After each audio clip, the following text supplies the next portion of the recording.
So I'm going to share screen. And I'm going to begin, I guess, with a couple of debts that I owe you from last time. Now, we talked about the Sefer Yetzirah. We talked about Avraham Avinu, the fact that this is a well-known book and has roots that go into the Talmud and into the Midrash, certainly goes back a long time. So let's read the Malbim on a passage in Breshit. We all know well the beginning of Parashat Vayera. Ve'el habakar ratz Avraham. So Avraham ran to the cattle pen, and he wanted to get a ben bakar calf in order to serve the angels. So why did Avraham run? Of course, you can simply accept that as the fact that he was really keen on serving his guests. But there is a midrash, v'yesh lachazal, sheben habakar ratz milifnei Avraham. Actually, the calf ran away from Avraham. If you were going to be shechted, you'd also run. So that's why Avraham was running at the chase the calf. He wasn't a marathon runner, and he couldn't catch the calf. So what did he do? Avraham bara acher alidei sefer Yetzirah. Avraham created. He said, okay, I'm out of breath, can't catch this calf. I'm going to sit down with my Sefer Yetzirah, use the power of the letters with which God created the world. I'm going to create life, at least enough to feed my guests. So there and then, he created the calf. Imagine that. The power of the letters, power of creation. All this, of course, is preparing us for the Zohar, for the idea of the power of the Hebrew letters and the alphabet, combinations of letters, kavanot, in order to have an influence on high. So, that's why he rushed, because he missed the biological calf, so he had to work fast to get his Sefer Yetzirah calf going. שעשה אותו על ספר יצירה, נראה שרצו לתרץ בזה, איך הכיל המלאכים בשר בחלב. So another advantage of such a move would be that Abraham served his guests both meat and milk. ויקח חמאה וחלב. Now, how can he serve angels milking and fleshing? The answer is שהיה בשר שנברא על ידי ספר יצירה שאין לו דין בשר. If I create a calf using Sefer Yetzirah, it's not fleshing, okay? It's not a biological calf. And this, of course, could entertain us all evening with a prospect of genetically modified foods. Is it parav? Is it milking? What bracha do you make? We're not going to do that now. But anything can be found in the tradition. And so the question is, calf created by... And remember, we read the Gemara in which Rav Oshia, and Rabbi Hanina created a calf that they ate every Friday night. They made it on Friday afternoon using Sefer Yetzirah, and they ate it. So the idea goes back a long time. And therefore, there's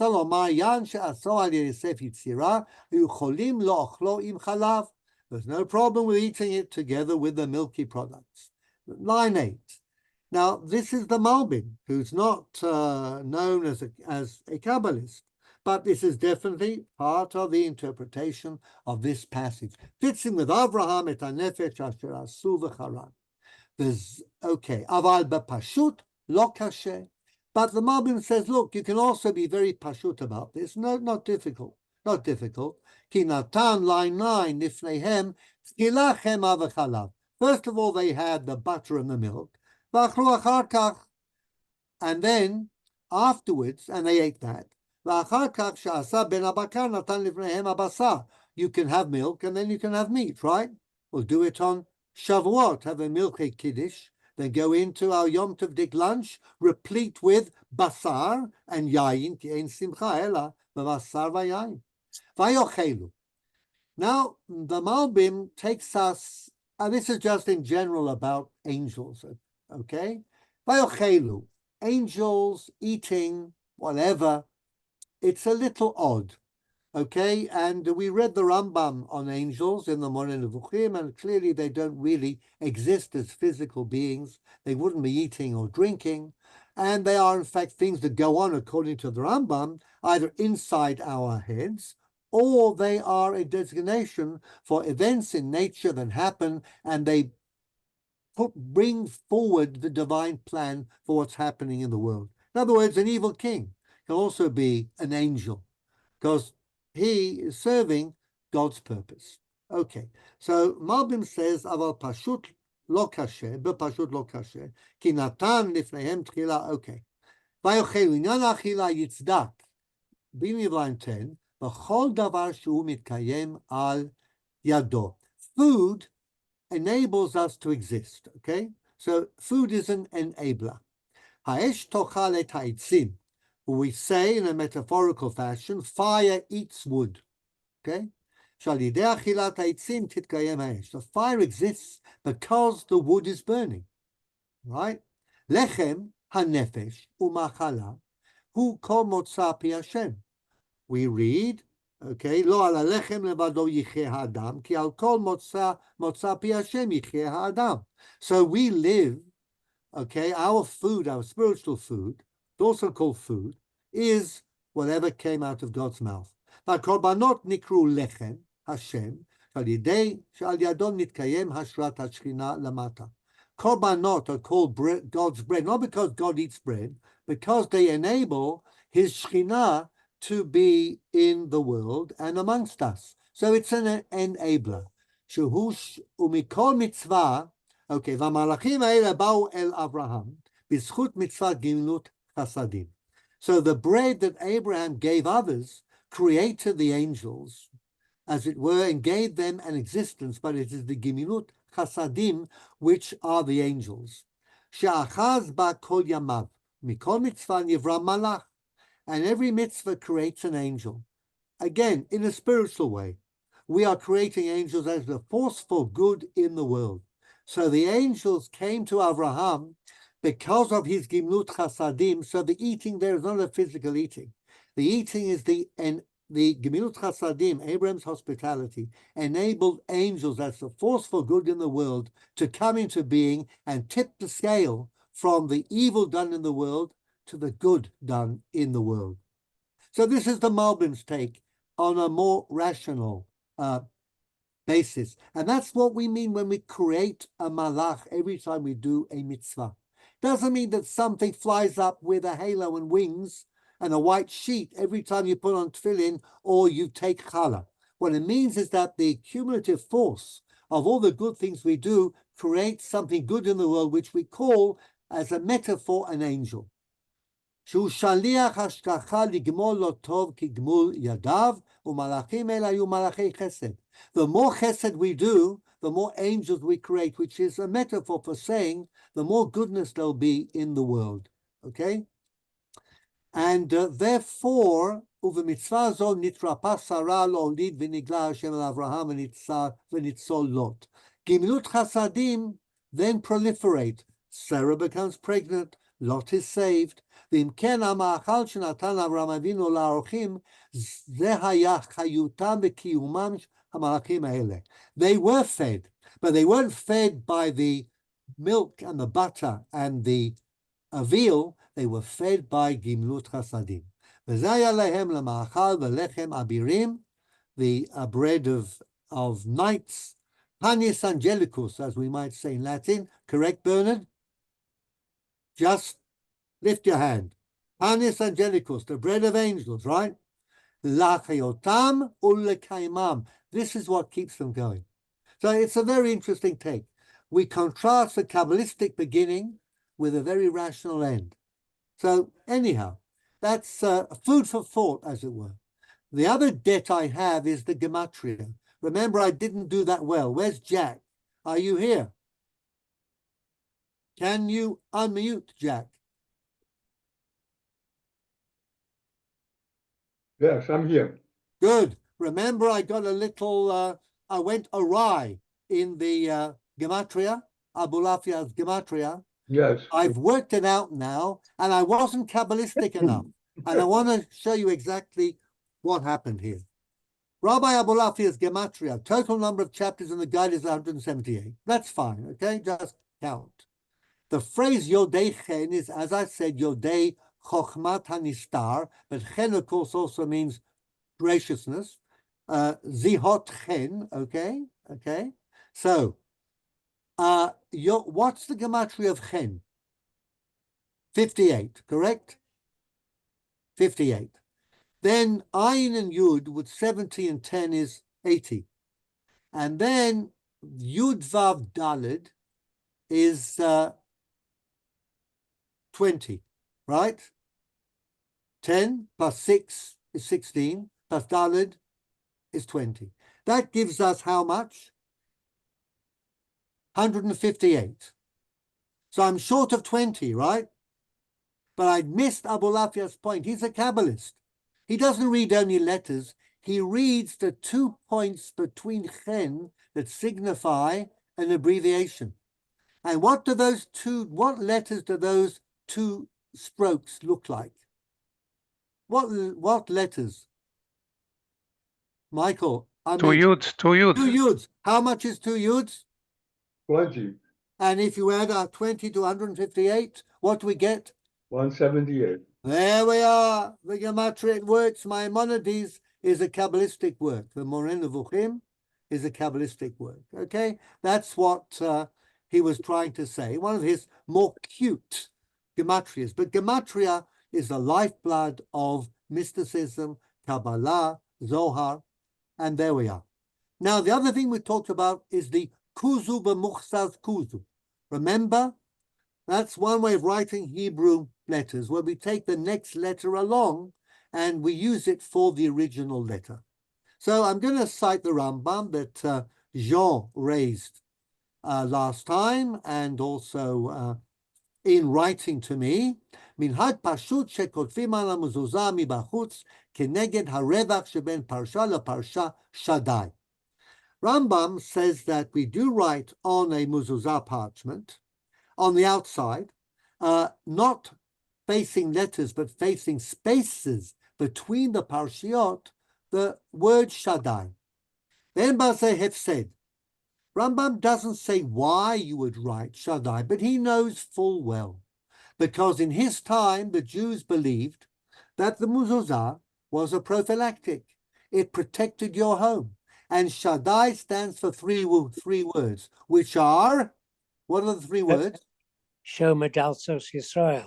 Exactly. We Shomer Daltot Israel, guards the doors of Israel. Have a mezuzah, you're somehow protected. Goes back to ancient times. The Gemara tells stories about Rabbi Yehuda Nasi, who sent a mezuzah to a Persian king. The king had sent him a very valuable diamond. And Yehuda Nasi sends him this little bit of parchment, and the Persian king says, what's going on here? I sent you a really valuable diamond. You're giving me a bit of parchment. So Rabbi Nasi says, you don't understand. You send me a diamond. I have to put it in a safe. I have to hire guards. They have to look after it. I sent you a mezuzah, which is going to protect everything you have in your palace. So whose gift is the more valuable one? And there's a famous story of Onkelos Hager, again, whose uncle, they say it was Nero, was not happy that he would become Jewish, and he sent soldiers to capture him, and he was able to avoid being taken back to Rome because he kissed the mezuzah. The soldiers said, why are you kissing the mezuzah? He explains to them about the great king we have of Israel who protects us, and they said, well, we want this protection too. So they became Jews, and in the end, Nero gives up on Onkelos, and he gets to write the Targum, and we have Targum Onkelos to this day. Whatever it is, this is an idea that the Rambam knows. Rambam, as we said in the Moreh, would prefer that nothing of a magical or protecting aspect was attributed to the mezuzah. He really cannot stand this idea. For him, it's primitive, it's idolatrous, fits in with his anti-idolatry agenda, which isn't worshipping idols. For Rambam in the guide and throughout the Mishneh Torah, idolatry is what Jews were doing with Kabbalah, with mysticism, with turning the objects of mitzvah like a mezuzah, which are meant to have a high theological, philosophical significance, into a magic charm. But people love magic, and they want to imagine that they are protected, and they will say ridiculous things. If something happens bad in your life, Eli, what do they say? Check your unmute. Unmute. mezuzah. Yeah, check your mezuzah, of course. Check your. And do you really think that anything is connected to the mezuzot? A bit. But many people do. bit. They really do. Yeah. And this was what Rambam was fighting against. So he says, look, there's a minhag that's so widespread I can't do anything about it. I'm now reading in between the lines. Okay, Jean? I'm telling you, the Rambam really would have liked to abolish this custom. But what he can say is that I want to avoid, here he's stuck with the lesser of the two evils. I cannot get rid of this shaddai on the mezuzot on the outside, but I'm going to tell you what you can't do. But there are those who write in the scroll itself names of angels, or shemot kadoshim, or holy names, which are combinations of letters, or pasuk, or psukim about shmirah, Hashem yishmor tzedcha uvoecha, or chotamot, or mystical type of arrangements of letters. Now here the Rambam goes to town because he attacks what he regards as the worst excesses. You do anything inside the cloth. You mention angels. You put together mystical combinations of letters. You have no place in the world to come. Imagine Eli telling that to a Chabadnik. But your mezuzah, if you venerate it, in fact, the Rambam says, and then he says, She'elu atipshim lo dai lahem. These are fools and idiots. Shebitlu mitzvah. Not only did they destroy the mitzvah, ela shasu mitzvah gdola sheyichud Hashem shel HaKadosh Baruch Hu v'avato v'avodato. These abstract ideas. God is one and only, nothing else. Rambam wouldn't have liked Metatron or all the host of angels that you say in the Duchening, okay? All of that is idolatry for him. Vavato vavodato are understanding rationally whatever happens in the world and more. Te'ilu hu kameya. What's a kameya? What's a kameya? Amulet. Like a charm. Like a Charm, amulet. It's something that, you read, and what you often see, funny letters. Aleph, Bet, Gimel, Taf, Sadi. Have you looked at an amulet? They were used for everything, especially by pregnant women to ensure a healthy birth. They were used to become wealthy, to protect yourself from plague. Jews and amulets, okay? That's Ana B'Koach Gedulati Mincha Tatir Tzerura, Avagats, favorite.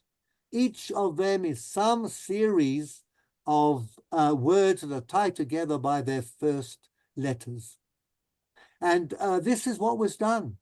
And Rambam says, how can you make a mezuzah into something as pathetic as a charm? Shel hanayat atzman. This is self-serving, idolatry. You're serving yourself. You want to turn a mitzvah into something that helps you, protects you. Kamo she'ala al libam hasachal, shezehu davar hamahane b'havlei ha'olam. It's going to protect you from disease, make you successful, make you a fortune. Chas v'chalila, says the Rambam. But he knows what he can't do. And remember, the Rambam is actually, in his time, fighting a losing battle. Moren Levuchim came out in 1191, translated into Hebrew by Shmuel ibn Tibon in Provence in 1204. It faced opposition even as it began to be circulated, because the Kabbalistic approach was very well entrenched. Then there was a fight. We're going to talk about this shortly. Kabbalah won, no question. Kabbalah won. But let's have a look then at Kabbalah. What does mezuzah do for us? Now I'm citing from the Sidur of Reb Yankiv Koppel Lifshitz. Koppel, of course, is Yankiv, okay, or Yaakov, as we might say. We're not going into Galician mode. He was a native of Mezerich, the famous Maggid, Talmud of the Besh, born in 1740, and he's famous for his Sidur called Kol Yaakov. Now, Kol Yaakov is like the seminal Sidur for all of the Kabbalistic type Kavanot of the Ari. Remember, if you open a sort of a Kabbalistic Sidur, it's full of funny letters, and each time God's name is mentioned. So all of this, okay, is found in great detail, and we will engage in some of this, okay, as we move on. I'm going to read from line 24. Lachen Hashem yitbarach tziva lasim mezuzah. Now, what we do is we put a mezuzah, Zohar, Parashat V'etchanan, okay, ומתקינים אותה כשנכנסים לבית חדש ועת שעושים חנוכת הבית. Now, we all make a big deal of this. When we make our Chanukah Habayit, what do we fix on the doorpost? A mezuzah, there's a bracha, there's a party. That's the thing to do, okay? Now, kefi shene'emar, and then we have an interpretation of a pasuk in the Torah, line 26. There's a pasuk in quotation marks. Mi ha'ish asher bana bait chadash v'lo chanacho. Remember that? What is the context of that pasuk? The Kohen. Soldiers going Soldiers. Yeah. The Kohen Mashuach Milchama tells 3 groups of people to go home, actually 4. Those who are betrothed, those who vineyards, new vineyards, and those who have built a house but haven't done the Chinuch HaBayit. What's the Chinuch HaBayit? שחנוכת הבית שעליו נאמר בפסוק ולא חנכו זה קביעת המזוזה בבית. So we all know therefore the Chanukat HaBayit is fixing the mezuzah. Okay? The 4th category, by the way, are those who are afraid. Now they're all mentioned together so that when they leave, you don't identify the ones who are afraid and say, the cowards are now fleeing the scene. Okay? But they all go together with a newly betrothed, the ones who have built new homes, haven't managed to do the chinuch, and those who have planted a vineyard and haven't been able to begin the process of developing it. Now we get something interesting. Why do you have to fix a mezuzah at the beginning of your dwelling in your home? Line 27, last 2 words. Mishum shamazik sam et mishkano im kviyat hamishkofim shel habayit. There is a malignant evil spirit that enters your house once you put up the mashkof, the lintel, okay, the bit that goes across. וצריך את שמות הקודש המופיעים במזוזה כדי לנצל מהשד הרע הזה. And wouldn't you know, ghosts, spirits, poltergeists, they're all real. They're part of the world, certainly in the world in which 18th century Polish Hasidic rabbis lived. Read Isaac Bashevis Singer. This is the world, and it is in a way the world of our grandparents. I can regale you with stories from my grandmother, came from Lithuania, with all the things she did to avoid evil spirits, okay? Evil eye. This is their world, okay? So there is an evil spirit, and you want to take prophylactic action, all right? V'yitkayem hapasuk, line 30, lo tu'ne elecha ra'a, v'nega lo yikrav ba'aholecha, your tents, protected by your mezuzah, there won't be any evil and no plague. Zohar, zeu tam shenahug lichtov b'mezuzah, mibachutz, wait for it, et seruf haotiot, what's next? B'muchsaz kuzu. Have you checked your mezuzah lately? Yeah. It's written on the back. And what does kuzu b'muchsaz kuzu mean using the Kabbalistic av tag? Hashem Eloheinu Hashem. Kuzu, the next letter is Yud. The letter after Vav is Hey. Vav, Mm. Hey. Yud It's Hey, Vav Hey. B'muchsaz, the letter before Bet is Aleph. Letter before Mem is Nun. Good. Eloheinu. Okay. Kuzu. Hashem, Okay, Eloheinu, Ah. Hashem. שנכתבים כנגד התיבות שבתוך המזוזה, Hashem Elokeinu Hashem. Now says Reb Koppel, it says Shema Yisrael, Hashem Eloheinu Hashem. Three names of God in the middle. Shema Yisrael, Hashem Eloheinu Hashem Echad. The most important bits are those three names of God, Hashem Eloheinu Hashem. Kuzu b'muchsaz kuzu. This is the charm. This is the magic spell. This is the power of the letters, Sefer Yetzirah. This is going to work.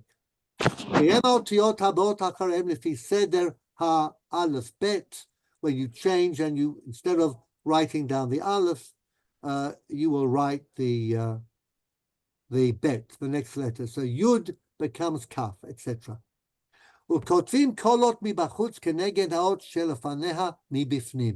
And according to the Kabbalah, the Kuzu b'muchsas Kuzu is more or less aligned with Hashem Eloheinu Hashem in the Shema. Mm-hmm. Ramah b'Shulchan Aruch Yoreh De'ah Siman Reish Pechet or Tetva b'Shem Atur v'Agaot Maimuniyot. These are respectable halachic medieval authorities. Ramah, of course, is in the 16th century, but we are all Kabbalists today. No question. Kabbalah, especially in our liturgical life, reigns supreme. Now Reb Koppel gives us something even more powerful. If you put together and you get the gematria of Kuzu b'muchsas Kuzu, what you get, Resh Yud Gimel. I have not checked this. Okay? Shehu mispar riv im hakolel. Actually, it's 212, and it's one out, but that one is acceptable in gematria. And then he says, Ki al yado megarshim et hashed riv. What do you want in your home? The opposite of riv. What is riv? Arguments, Argument. fighting, strife. What we want is shalom bayit. But there is a demon called riv who enters into the house, and then people start shouting at each other. So what you do a magical process. You write on your mezuzot, Kuzu b'muchsas Kuzu, and that is sufficient to get rid of Rig. Okay? Who is Riv? And isn't that a wonderful thing? Well, there we are. The Havdil Elef Havdalot. It's like Dracula, okay? When you use the cross, With the garlic. okay, then the vampire quavers and quails and disappears. Okay? כי על ידו מגרשים את השד ריב מפתח הבית. ויש לו, he cites the Imre Noam, the Noam, okay? ויש לו בגמטריה אחד יותר כי הוא הכוח המבטל אותו. We need an extra one to destroy Riv, and that's why we need Rig, okay? From Bet to the Gimel. So, if you want the world of the Zohar, you're getting a bit of a taste. You may not like your taste, so then you might want to change the topic. But this is the world we are entering in. But what I'm trying to tell you before we do Zohar, we're not going to do that much Zohar. Have a look at how Zohar permeates Jewish life. Certainly traditional Jewish life, which is an interesting thing, okay? But this is the world out of which the Zohar comes. And there are people who believe that Zohar is Kodesh Kodashim. This Kabbalah, and we might be raising our eyebrows and saying, well, it's not really rational, and why are we doing all of this at all? And the answer is that it is in fact part and parcel of who we are and what we do every day, okay? So, if that's of interest, we will continue. Jean, you want to say something? The Rosh, Rabbeinu Asher ben Yechiel, had any notion of Kabbalah? Because Of course. Hasidei Ashkenaz, in the 13th century. They are very influential. The Kabbalah came from Eretz Israel to Italy. It went to Italy, from southern Italy, with the Calonimus family. It went to the north of Italy, Padua. From the north of Italy, we know the Calonimides brought Kabbalah and letters and gematrias and acrostics to Shum, Speyer, Vurmaiza Magensa, Yehuda HeChasid, his father Shmuel Hanavi, Chasidei Ashkenaz, full of Kabbalah. Kabbalah is certainly there. It's certainly there in Ashkenaz, the Sefer HaRokeach, or the Shalah even, Rabbi Yeshayahu Horovitz. Much later. That is 16th century. But Shalah didn't just spring out of, this is the whole point. If you think that Shalah just sprang out of the Zohar, you're wrong. There was a tradition of Kabbalah in Ashkenaz a long time before. The more you go into the Piyutim and the Kinot. That Rashi also was... Rashi, sure, absolutely. There are places where Rashi mentions Kabbalistic ideas. Rashi tries, though, to stick to the text, and he uses Midrash and Kabbalah very sparingly. But I'll give you some examples of things that we discover in Rashi as well. Okay? Question really is how much? Question always is how much? But I want to also emphasize that the Rambam was fighting a losing battle, actually, in his time. Now, this is something we talked about. Kaddish. How do you respond to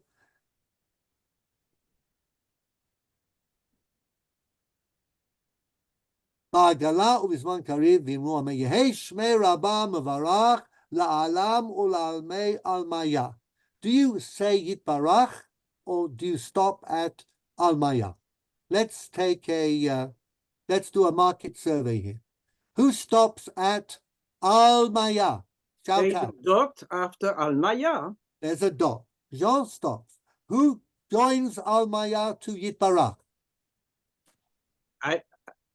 What do you mean? B'nishima achat or Inishima achat. Alors I do not.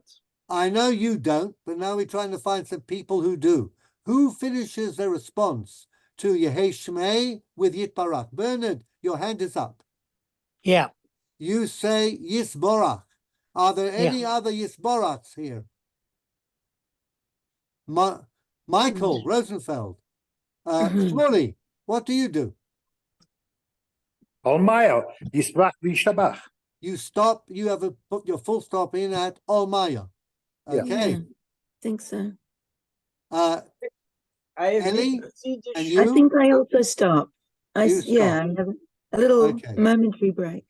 The only person who hasn't committed yet is Jack. Jack, what do you do? Stop at Almaya. Stop at Olmaya. Okay. Well, and what does the music that you sing in shul usually direct you? The Chazan say singing on the Shalosh Regalim. Yehei Shmei Rabba Mavarach Le'alam Le'almei Almaya Yitbarach. Well, what do you do about that? And if you look at most synagogue music, that Yitbarach is part of the Chatzi Kaddish before the Musaf. So let's read from the Bet Yosef. Now, Rabbi Yosef Karo, as we know, was a posek. He was definitely a Kabbalist. No question. He has a whole book, Magid, Mesharim, of the things that his Magid spoke to him, as I said, coming out of his own throat. He heard the sounds and the voice. He was in a trance. This is Abulafia's prophetic Kabbalah, no question. But Kal lahavin divrei ha'omrim she'en la'anot ela ad almaya mid'ita b'midrash amar Rabbi Elazar b'Rabbi Yossi. פעם אחת הייתי מהלך בדרך ומצאתי אליהו ז"ל ועמו 4,000 גמלים טעונים. Now there's the Midrash in Vayikra Rabbah that Rabbi Elazar Rabbi Yossi meets Eliyahu Hanavi. Eliyahu Hanavi has got 4,000 loaded camels. Remember, anything with the number 4 just means a huge amount, okay? 4,000 loaded camels would have been a lot of camels. Amarti losa, said to Eliyahu Hanavi, Ma'elu toanim. What are these? They're all loaded up with something. What are they carrying? Amali afachema. Anger and fury. Lama. Why is it so much anger and fury that you, Eliyahu Hanavi, are bringing into the world? Lasot nekama ba'af v'chema mimi shemasaper ben kadish lebaruchu. This is to punish all those who talk between Chati Kaddish and Baruch Hu. Ben bracha livracha, between brachot that are meant to be connected. Ben perek leperek, these chapters of the Shema. Ben amen yehei shmei rabbah liyitbarach. And if you stop at Almaya, you are going to get a whole camel full of fury and anger. And then Rabbi Karo continues, if you are forbidden to speak, that means you're going to say them in the same breath. Okay, Jean, this is the Bet Yosef. Achar kach matzati Rav Yosef Jikatila, remember him? Yes. Famous Kabbalist, one of the seminal ones in Spain. Bezelishono. This is what we have in the name of Rabbi Yosef Jikatila. Sha'alta, ma shekatu ktsat poskim b'yan kadish she'en onin ela ad almaya. Some of the poskim, classical poskim, say you stop at almaya. The Lord, im ha'emet itam, and you don't say anymore. You don't connect it to Yitbarach. Im ha'emet itam v'raui lasot kach o lo. Question, should you do that or should you not?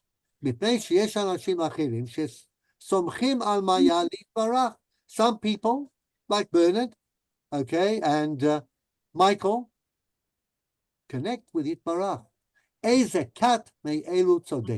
So 13th century Spain, Rabbi Yosef Jikatila, one of the really preeminent Spanish Kabbalists, before the Zohar came on the scene, he's asked to resolve this question. Very important. Tshuva oy lahem hapta'im.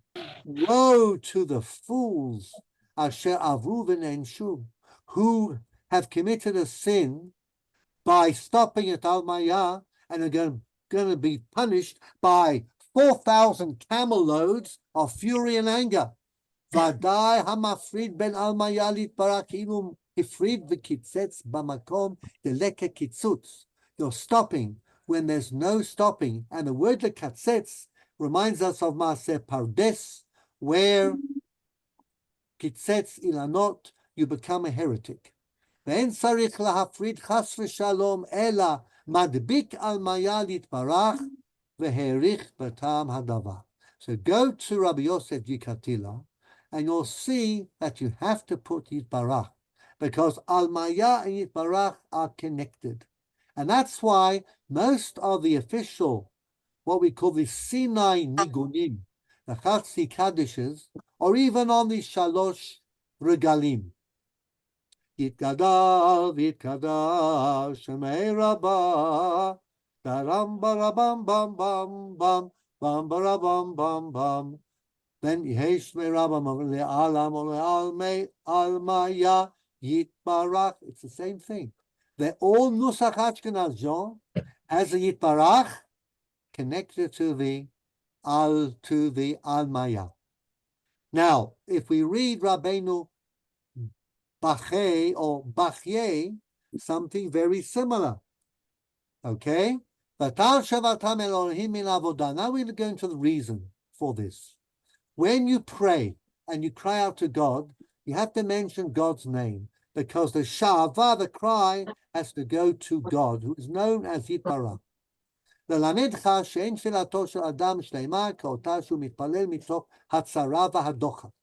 Best prayer is the prayer that comes out of a contrite, broken heart. Leiv nishbar. Shehi yoter mekubelet v'hi ha'oleh lefanav Yitbarach. And that will get to Yitbarach. וכן תמצא ביונה הנביא עליו השלום שביאר העניין הזה. Yonah, when did he pray? ביטלף עלי נפשי, את השם זכרתי, ותבוא אליך תפילתי אל היכל קודשך. When I was in the stomach of the fish, I was in real trouble. That's when I prayed, and then my prayer came before you, Yitbarach. הבטיח הנביא שתפילה שהיא מתוך הצו ועטיפת הנפש, היא הנכנסת לפניו אל היכל קודשו יתברך. Line 14, ואפשר לומר, כי הפרשה הזאת היא רמז לגאולתנו. When Bnei Israel cried out to God because of the hard labor in Egypt, this is a hint for our future redemption. זאת העתידה שהיא תלויה בתשובה ובתפילה, כי כן בגאולת מצרים חזרו בתשובה והתפללו אל השם העונה בצרה. נתקבלה תפילתם, ובא להם הגואל מיד. And the Redeemer came, and remember, Kabbalah wants to get us redeemed. Actually do something to bring about Mashiach. ועל כן שמח לו ומשה היה רואה. לרמוז כי ביאת הגואל תלויה בתשובה ובתפילה. That pasuk v'atal shavatam vayeda Elohim was the next chapter, Shemot Perek Gimel, or Moshe haya ro'eh tzon yeter chitno and chotno, and then Moshe sees the burning bush. When Bnei Israel are nenachim and they mention God, then Moshe is appointed to be the Redeemer. Okay, v'al derech haKabbalah, Rabbeinu Bachye, the student of the Rashba, who followed Ramban's commentary on the Torah, not to be confused with Rabbi Bachya ibn Pakuda, who lived over 100 years later and wrote the Chovot HaLevavot. Okay, this is Rabbeinu Bachai ala Torah. He cites Kabbalah. Yitachen lefaresh ki nirmaz kan inyan hatfila vayar Elohim keneged hatiferet. Now we're going into the Sfirot, the 10 Sfirot, which connect the Ein Sof to the world. We'll talk about them. I will deal with that fairly soon, okay, in our Zohar 101. Vayeda Elohim, keneged hamalchut. So we connect two spheres, okay? We connect the prayer, the crying out to the name of God. That is a surefire recipe for success. V'ten libcha ki lo yizkir b'Yisrael ela im vayar Elohim kedei lirmoz al tiferet Yisrael. Talk about that when we talk about the Sfirot. Ve'elav anu mevarchin bekadish. Amen yehei shmei rabba mevarach v'anu omrim la'alam u'la'amei almaya yitbarach. Hizkir Hashem olamot keneged al-hei Sfirot shemisham u'lamala. Okay, the Amen yehei shmei rabba mevarach is the 5. We need the 5 Sfirot to connect.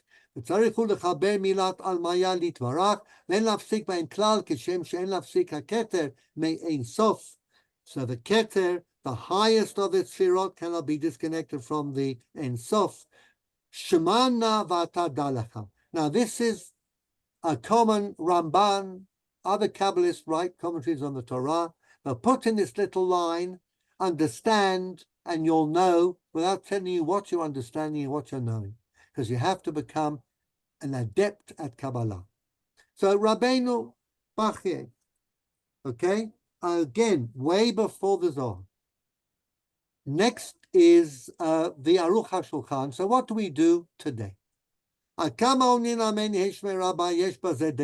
HaShulchan, Rabbi Michael Alevi Epstein on the Vardok, okay, 19th century, very early 20th century.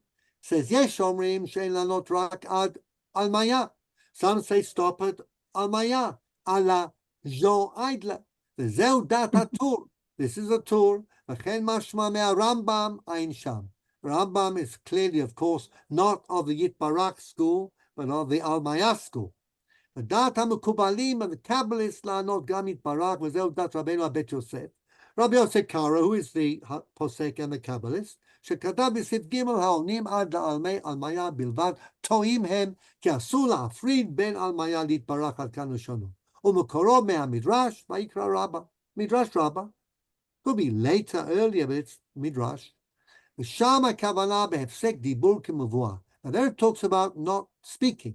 כל מקום נראה שגם בענייה אין להפסיק. But then you can extrapolate from the not speaking to the connecting the words. כך כתוב רבינו בחי בפרשת שמות על פסוק ותל שבתם אל האלוהים, וזה לשונו, וצריך לחבר מילת אלמיה יתברך ואין להפסיק בהם כלל כשם וכולי.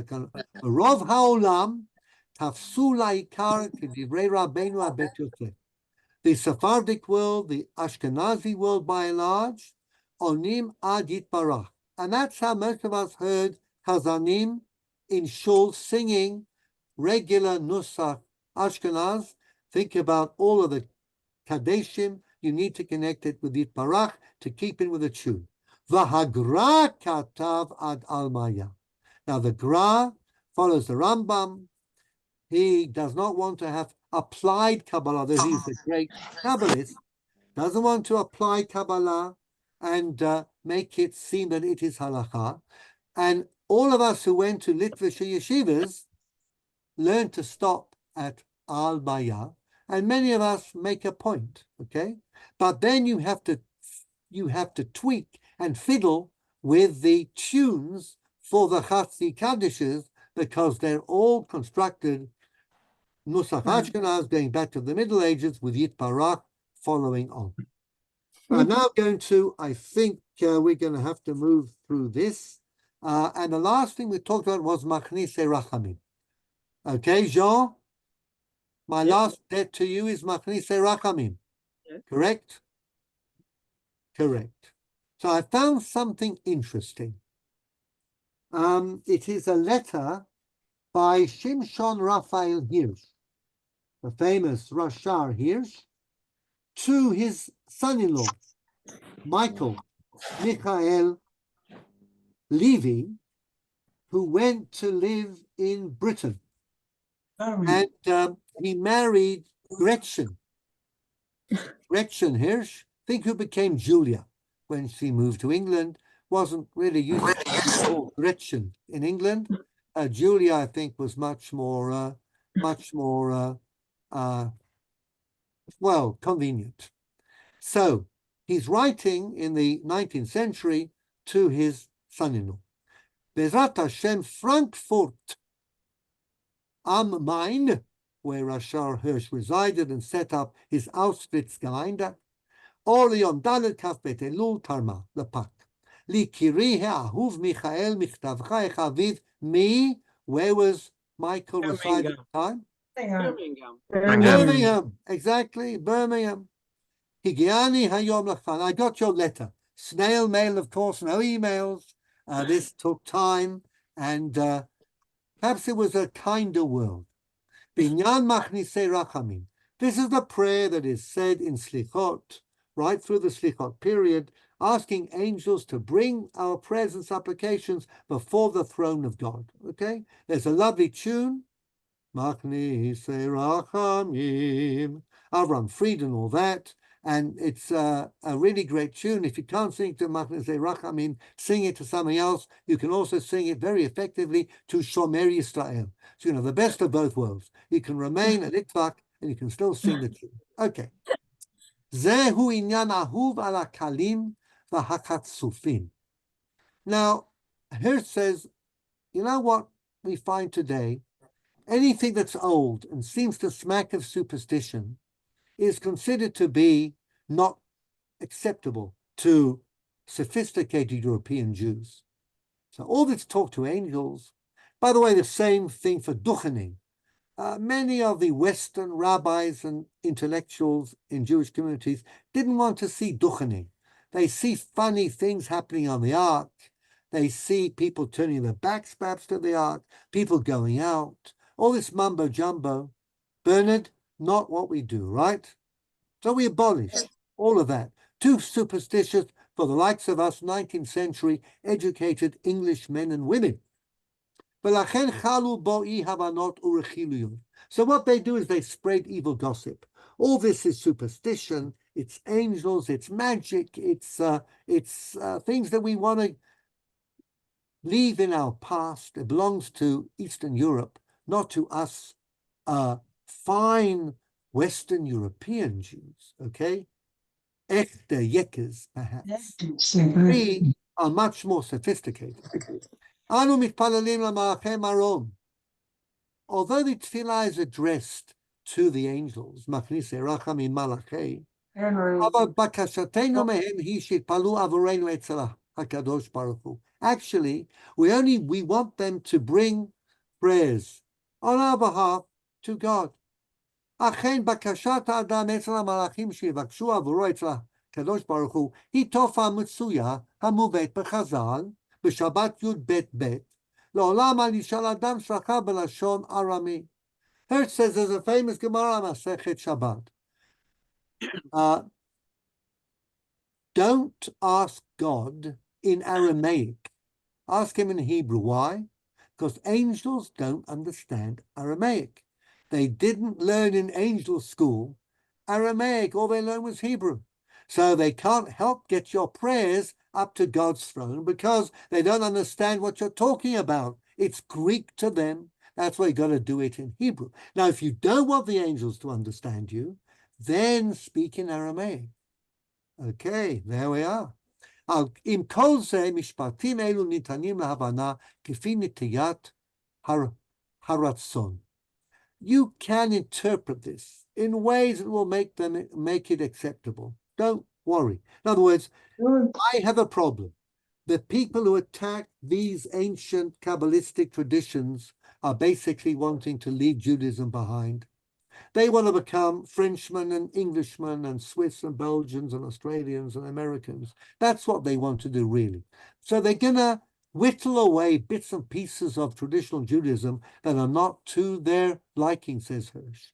Don't let them impress you too much. But what you should do is you should find ways of making these things more palatable, okay? That they can be explained, okay? So what do we say? You can find an explanation for it. Either the angels are metaphors, or you're asking for prayers to be taken somehow, some mystical way, but all this is fine. Harebi Yov Katuf, and here I'm going to take us right into Kabbalah that we do every year on Erev Yom Kippur. What do we do at home? Some of us used to use chickens. I hope nobody does today. Some may. But what ceremony used to use chickens and now we use money and we do it religiously every Erev Yom Kippur? Kaparot. Kaparot. And what pasuk do we say? Im yesh alai malach melitz echad mini elef lagid la'adam yoshro vayechonenenu vayomer pedaehu miredet shachar. Kofir. The angel is going to allow us to replace the evil fate that should befall us for our misdeeds with some type of ransom. This is either the chicken I'm now going to shech or the charity I'm now going to give. We are all Kabbalists today, you see. Who does not do kaparot? Apparently, the Beit Yosef, Rabbi Yosef Karo, did not. I'm asking you, Jean. I don't. You don't. No. Okay. Anybody else with Jean? Not one single one. As I thought. Okay. So there we are. Now, tashli, kaparot, all these things we do because it's what we have in our tradition. Hirsch says, dangerous to start getting rid of things because you start getting rid of bits of tradition, the whole thing goes by the board. And look,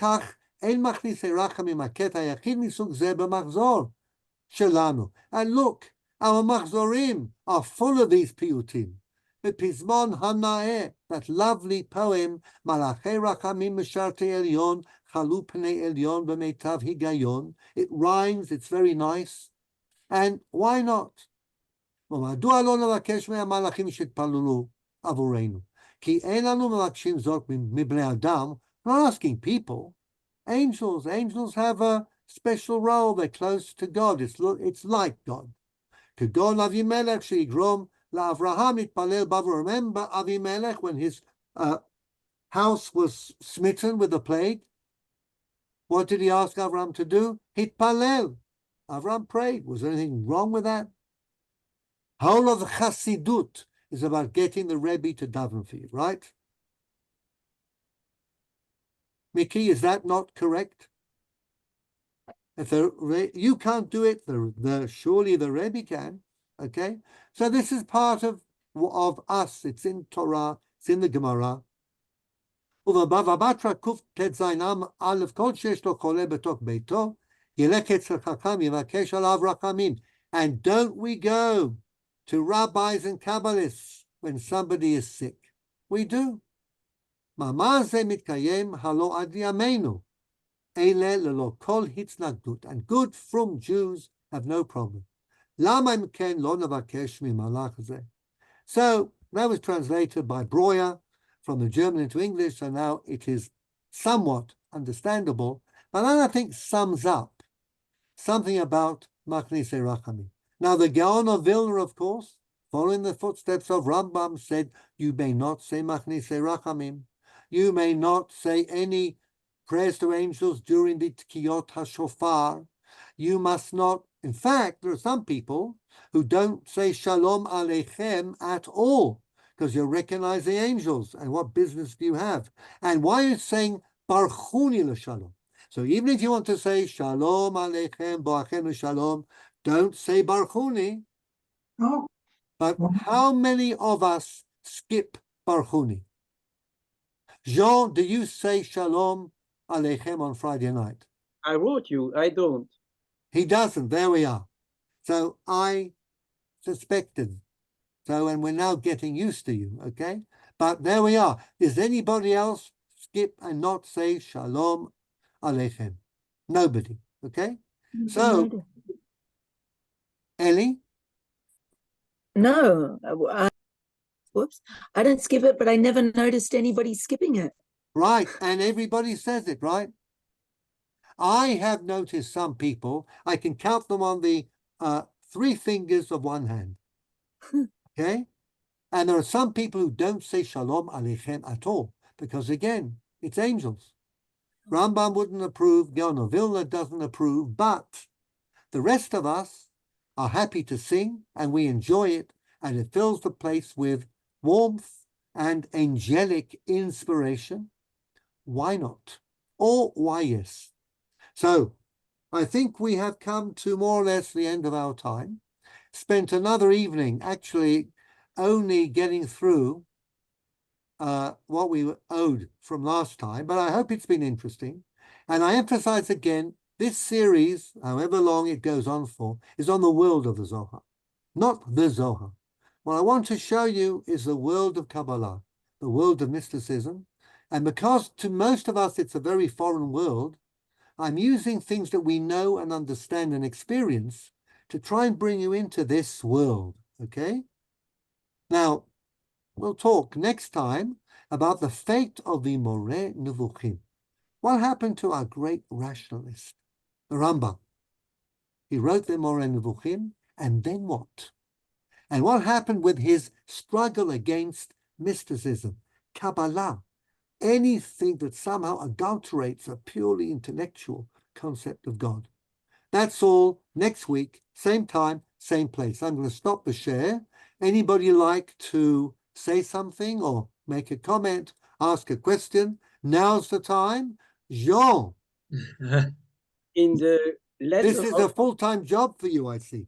in the letter Please. of Rabbi Shimshon Hirsch, there is a difference between asking to Abraham to pray for me than asking to, I would say, a robot, a divine robot, to pray for me. Donc, the letter of Rabbi Hirsch is not convincing at all. Enfin, this is my point of view. I think you have a very strong point of view. So I think that Hirsch actually is not that concerned with whether it's an angel or whether it is a rabbi, whether it is Avraham Avinu. What Hirsch is concerned with is that once you start taking away bits of the tradition, then where are you going to stop? And I think that's his major concern. By the way, when Michael Levy, whose son translated Hirsch from German into English, he was a doctor, Edward Levy, I think, okay? Those blue dust-jacketed volumes of Hirsch that were impossible to read in English because they were still in German syntax. He was advised by his father-in-law not to go to a single synagogue in Birmingham in the mid-19th century because they all tinkered with the tradition and they missed out bits, and some of them said things in English, okay? And he said you rather daven at home according to the good old-fashioned style. But that is the Auschwitz-Gemeinde. That's the idea of Hirsch, who says we have to accept that was his whole contribution, the 19 letters of Ben Uziel, where he argues with a maskil student, if you are familiar with the 19 letters. So that's really is what he was trying to do, to protect orthodoxy and the tradition against attacks. Of course, the attacks were somewhat justified. You could say, well, all this is very primitive and unsophisticated. At the same time, it is something that our ancestors have been doing for well over 1,000 years. And should we simply throw it out because it doesn't suit the temper of the times? So that, I think, is the main point about Hirsch. And that's why I picked this extract. I could have given you a lot of sources on Machnise Rachamim, in the Rishonim, in the Achronim, and the views go either way. But Kabbalah definitely tipped the scale. But then Kabbalah is all around. The tefillin you wear, Jean, are full of Kabbalah. The Sofer Stam puts in Kabbalistic ideas and notions into the way he writes, into the way that he makes the batim into the ritzuot, how many knots you have on the knot of the shel rosh or shel yad. It's full of Kabbalah. We're all Kabbalists today. So I wish everybody a very good evening. I always say besorot tovot in the hope that there will be something good. And we'll be on, in Yetz Hashem, God willing, next week, same time, same place. Bye for now.